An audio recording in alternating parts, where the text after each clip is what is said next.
Buenos días, mi nombre es Rogelio López Garza, soy médico gastroenterólogo, trabajo aquí en el Centro de Atención al Adulto Mayor, en Secretaría de Salud. El día de hoy vamos a platicar acerca del hígado graso.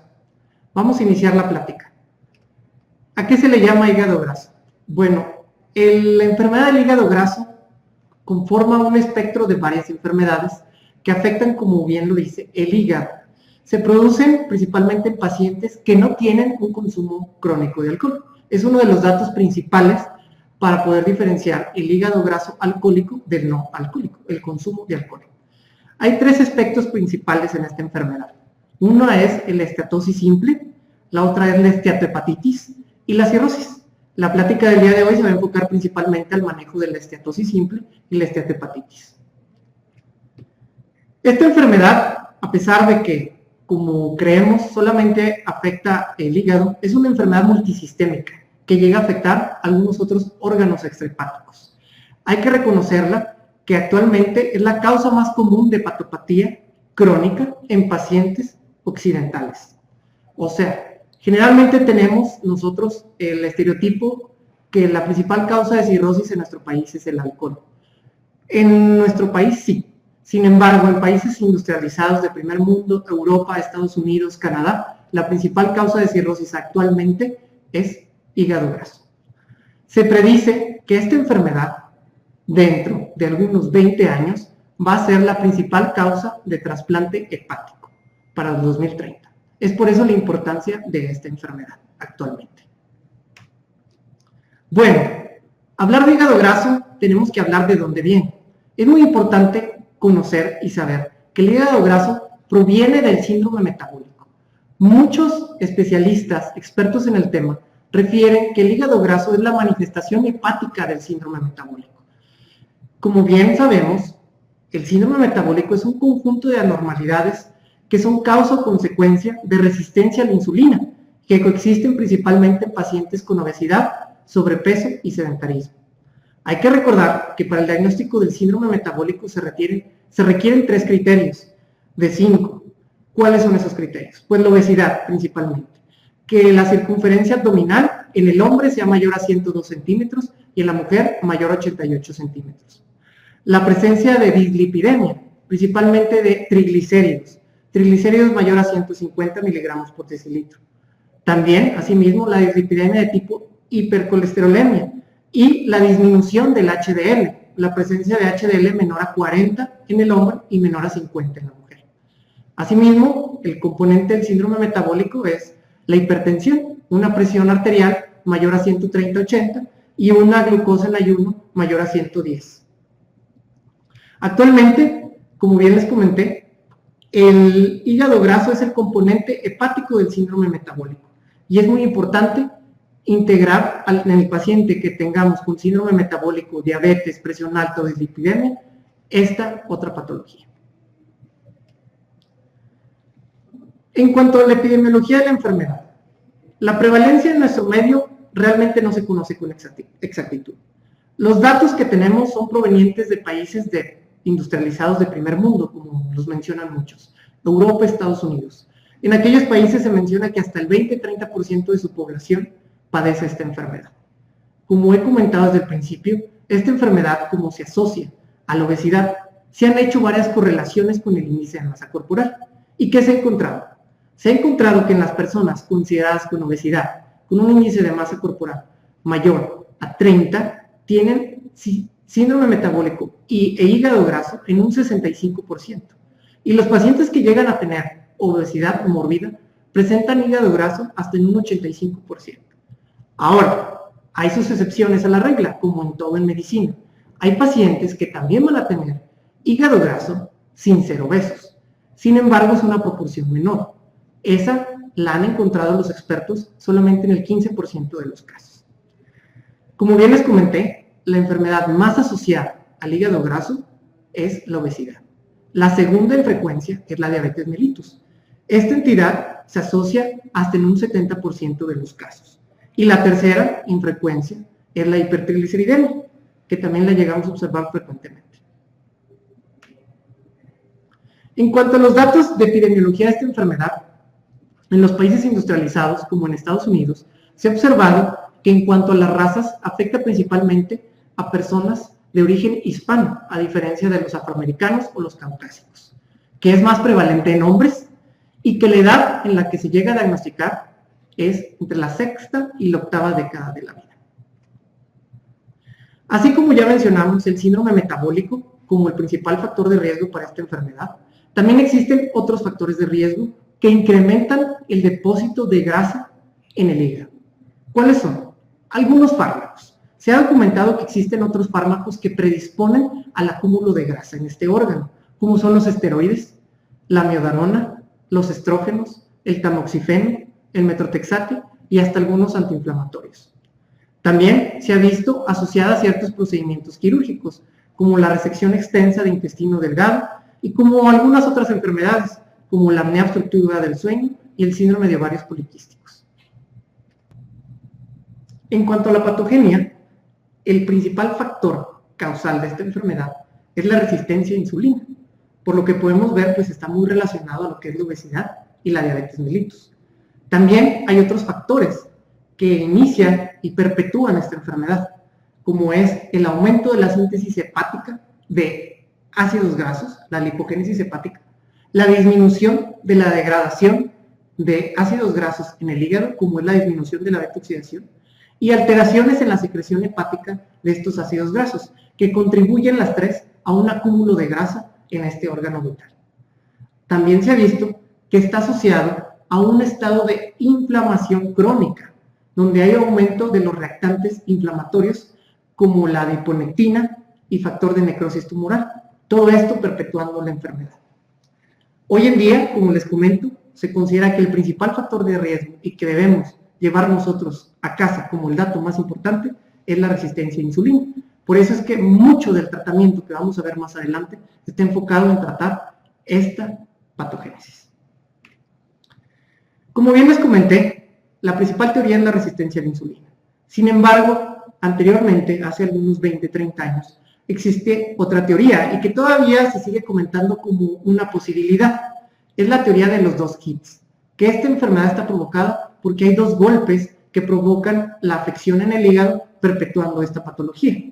Una de ellas es la alteración en el metabolismo de los ácidos grasos, alterando la señalización de la excreción y la depuración de los mismos, provocando un acúmulo en el órgano. Asimismo, el segundo golpe, asociado a la activación de la cascada inflamatoria y fibrinogénica, provocando un daño oxidativo. Por eso también vamos a ver que parte del tratamiento puede ser el manejo del daño oxidativo. Asimismo, hay otras teorías con menor peso y valor actualmente, como es la leptina, el hierro, la deficiencia de antioxidantes y algo de lo que en gastroenterología ahorita está en boga o moda, las bacterias intestinales, como algunos de los causales para el desarrollo de obesidad y de estetosis hepática. En cuanto a la historia natural de la enfermedad, hay diferentes estudios prospectivos que han comprobado que del 10 al 40% de los pacientes con esteatosis simple progresarán a una esteatohepatitis. Más adelante vamos a ver qué es la esteatohepatitis, pero realmente la esteatohepatitis es, aparte de la presencia de grasa en el hígado, de un infiltrado inflamatorio que va a perpetuar la inflamación y que en un momento dado eso nos puede conllevar a un daño más crónico. Alrededor de ese 15% de los pacientes que desarrollan esteatohepatitis van a desarrollar fibrosis en un periodo de tiempo similar a unos 8-15 años, desarrollando finalmente cirrosis hepática hasta en un 25%. Y de esos pacientes que desarrollan cirrosis, llegamos a encontrar hasta tumor hepático, un hepatocarcinoma, en un 7% de los pacientes. Los factores que se han visto en esta patología que pueden predisponer a que la enfermedad progrese hacia un estado crónico, hacia la fibrosis y finalmente hacia una cirrosis son varios. ¿Cuáles son? Principalmente la edad, que esta enfermedad inicie en una edad mayor a los 45 años. La obesidad, un índice de masa corporal mayor a 30 kilogramos por metro cuadrado. La transaminasemia, la presencia de TGP mayor a 2 veces lo normal.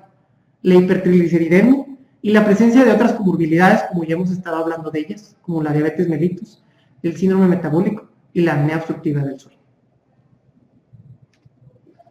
En cuanto a la anatomía patológica, hay que saber que si tomáramos una biopsia hepática, lo que vamos a observar nosotros, aparte de hepatocitos, pues es acúmulo de grasa.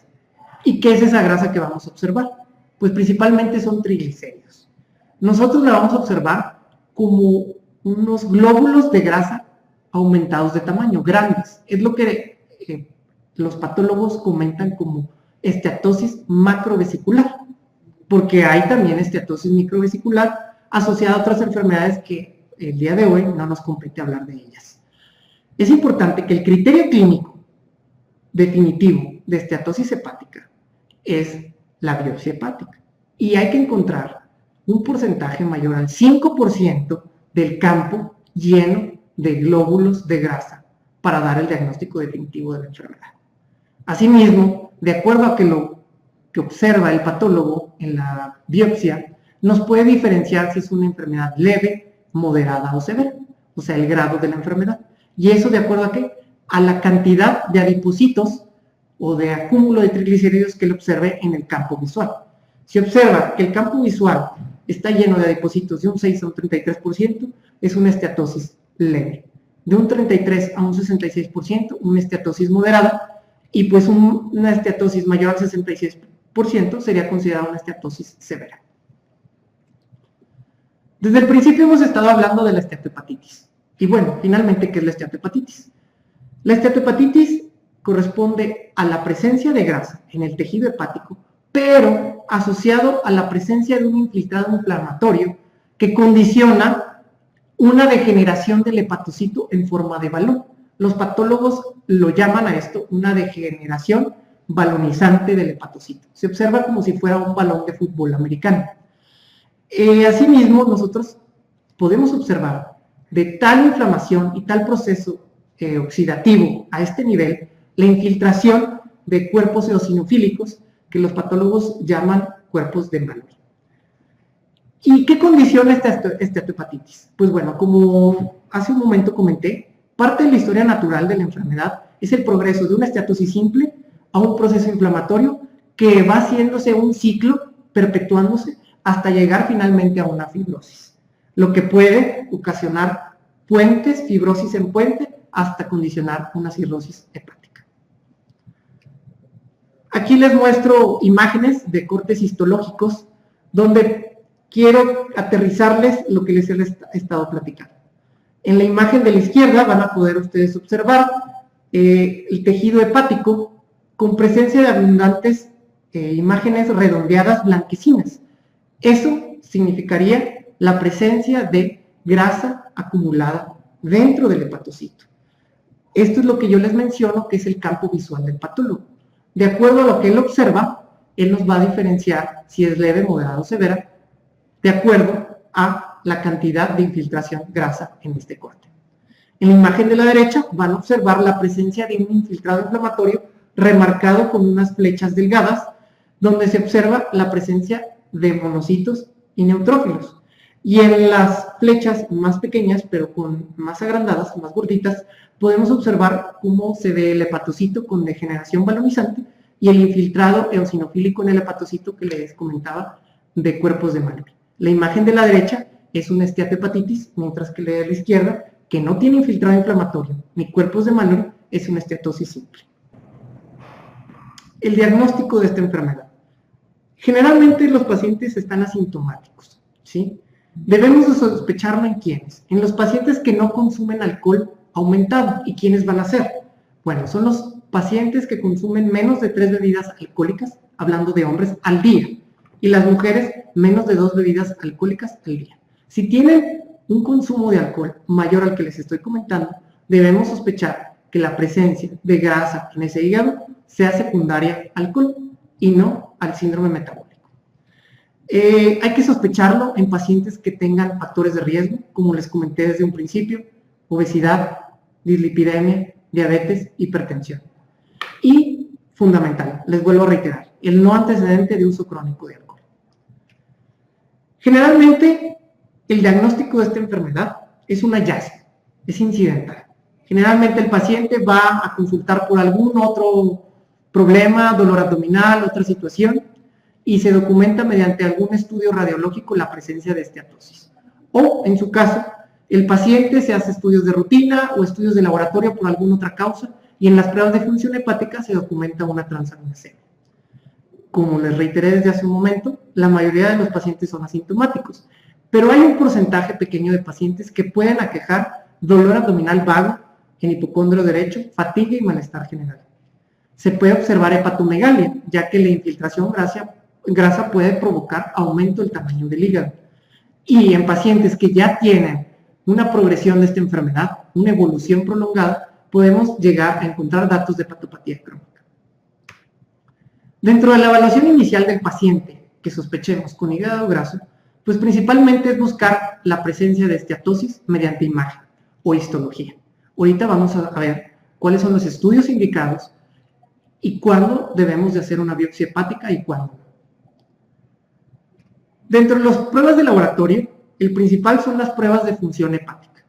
En el 80% de los pacientes vamos a encontrar pruebas de función hepáticas normales. Ojo, y aclaro, no todos los pacientes tienen transaminasemia. Sin embargo, en pacientes que ya tienen una progresión de la enfermedad con tendencia a la esteatohepatitis o cirrosis, vamos a encontrar aumento de bilirrubinas, enzimas elevadas, descenso de albúmina y plaquetas. Pero eso ya nos hablaría de una enfermedad progresada, con tendencia a la fibrosis o cirrosis. También vamos a encontrar en los pacientes, como parte del síndrome metabólico, pues hiperglicemia y dislipidemia. Existen múltiples estudios de imagen que nos pueden dar el diagnóstico de esteatosis hepática. Es el ultrasonido de abdomen, el TAC de abdomen o la resonancia de abdomen. Son técnicas que permiten observar con facilidad la existencia de un depósito de grasa en el hígado. Sin embargo, no permiten diferenciar, como les he comentado, esteatosis simple de esteatohepatitis. El estudio que más usamos es el ultrasonido. ¿Por qué? Porque es un estudio accesible, hay en muchos centros, es un estudio económico y generalmente nos permite observar de manera adecuada las características del hígado y la presencia o no de grasa. Ojo, porque nos pueden reportar dos cosas: que el depósito de grasa, de ser positivo, sea de manera difusa o que sea focalizada. Generalmente cuando es focalizada, algunos hepatólogos o radiólogos la comentan como una esteatosis geográfica, porque la imagen se observa como si fuera un mapa mundi. ¿Okay? Como les comenté, el estudio de ultrasonido es de los principales que realizamos por su accesibilidad y precio, y llegamos a muchas veces a encontrar hepatomegalia por el aumento y la presencia del depósito de grasa. Sin embargo, no hay que olvidar que el diagnóstico definitivo y de elección es la biopsia hepática, ¿sí? Es el método más fiable para diferenciar la esteatosis de la esteatohepatitis, ¿sí? Sin embargo, no la realizamos de uso rutinario, solamente en pacientes que tengamos duda. ¿Qué pacientes vamos a tener duda? Pues pacientes que no cumplen con los diagnósticos de síndrome metabólico, ¿sí? Y que tienen transaminasemia, y a pesar de algún ultrasonido y de no tener antecedente de síndrome metabólico, se sospecha que puedan tener alguna otra hepatopatía, como podría ser una hepatitis autoinmune, cirrosis biliar primaria, etc.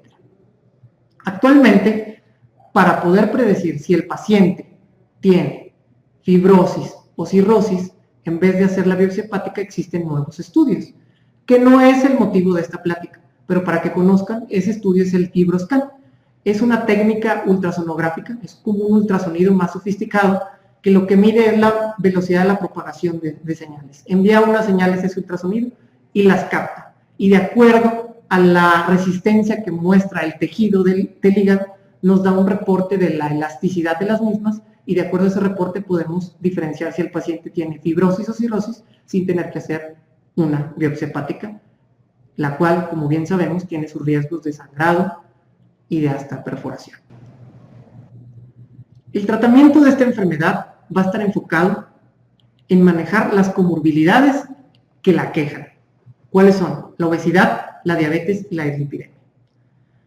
Hay que fomentar en este tipo de pacientes hábitos más saludables. Como bien sabemos, el paciente con obesidad, diabetes y dislipidemia debemos de promover una dieta, ¿sí? El paciente se sugiere que disminuya de un 7 a 10% del peso en 6 a 12 meses. ¿Cómo lo vamos a hacer? Pues con ajuste calórico de la dieta, una disminución de 500 kilocalorías diarias, ¿sí? Una dieta baja en fructosa, glucosa, harinas y grasas, y fomentando el ejercicio. ¿Qué tipo de ejercicio? Aeróbico. Caminar o correr, de acuerdo a las posibilidades de nuestro paciente. Y se recomienda que sea de 3 a 5 veces por semana por 45 minutos. De acuerdo a las guías europeas y americanas, este es el tratamiento de elección para esta enfermedad.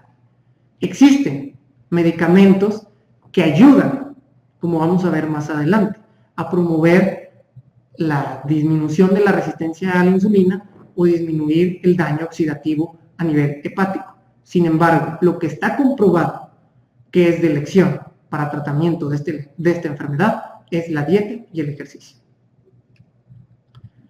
Dentro del tratamiento existen ciertos fármacos útiles en esta patología, como es la metformina, la pioglitazona, fármacos antioxidantes como la vitamina E. Vamos a hablar de los principales y los reconocidos por la mayor parte de las sociedades de gastroenterología. El principal, la metformina. Como bien sabemos, la utilizamos mucho para el manejo de la resistencia a la insulina en el paciente con diabetes tipo 2. Pues bueno, como recordaremos, dentro de la patogenia de esta enfermedad, la resistencia a la insulina forma una de las causas fundamentales de esta enfermedad, por lo que la metformina se ha visto que al mejorar la sensibilidad ayuda a movilizar el depósito de grasa y a evitar el aumento del mismo a nivel hepático. Otro medicamento es la pioglitazona, la cual se ha visto que a diferencia de la metformina, causa una mejoría histológica y bioquímica, o sea, el paciente va a tener mejoría de las transaminasas, si en un momento dado tiene transaminasemi, y mejoría de la esteatohepatitis en un momento dado que se le haya hecho una biopsia hepática y se haya visto un infiltrado inflamatorio. Está indicado principalmente en el paciente que tiene hiperglicemia o diabetes mellitus ya diagnosticada. En el paciente que tengamos que no presente diabetes mellitus o hiperglicemia, el diagnóstico de elección no es metformina ni pioglitazona, porque si no le vamos a fomentar una hipoglicemia. En este tipo de pacientes, el manejo es principalmente dirigido al daño oxidativo y el medicamento de elección es la vitamina E, la cual con sus propiedades antioxidantes se ha visto que disminuye la inflamación y la perpetuación de la enfermedad. Las dosis son de 800 unidades al día, por más de 6 meses. Ahora, existen otras opciones que se han visto que sí tienen una respuesta. Una de ellas es la cirugía. ¿Cuál es la cirugía de elección? Sería el bypass gástrico en Jäger-Roux. Ahora, no a todos los pacientes los vamos a someter a una cirugía, ni está indicada en todos los pacientes. Se ha visto que pacientes que están sometidos a esta cirugía, principalmente por obesidad mórbida, y que antes o durante los preoperatorios se les documentó una esteatosis hepática, se ha visto que posterior a la cirugía de bypass con Jäger-Roux ha habido una disminución de los depósitos de grasa. Pero sí les quiero recordar que no debemos enviarlos a los pacientes, a todos, a este tipo de tratamiento, ya que está indicado para la obesidad mórbida y se ha visto como hallazgo que mejora la esteatosis, mas no es de elección ni de tratamiento para esta enfermedad. Finalmente, uno de los temas que se comenta mucho y que va a hablar mucho en un futuro, el trasplante hepático. Hay que recordar que actualmente el hígado graso es la tercera causa de trasplante hepático en nuestro país. Y como comenté desde un principio, para el 2030 se cree va a ser la principal causa de trasplante hepático a nivel mundial. Hay que recordar que los pacientes que se someten a trasplante hepático con hígado graso son pacientes que tienen una morbilidad alta. ¿Sí? ¿Por qué? Por el riesgo cardiovascular asociado a la presión alta, a la hiperglicemia y a la obesidad que tienen. Y que estos pacientes tienen una tendencia, aún después de haber cambiado ese hígado por un hígado nuevo, posterior al trasplante, tienen mayor recurrencia de esteatosis a los 5 años hasta de un 5%. ¿Sí? Parte del protocolo del trasplante hepático siempre es ver el órgano donador. Hay veces que los donadores tienen hígado graso. Se permite una donación hasta en un 30% de esteatosis, que presente el hígado donador, no más, ¿sí?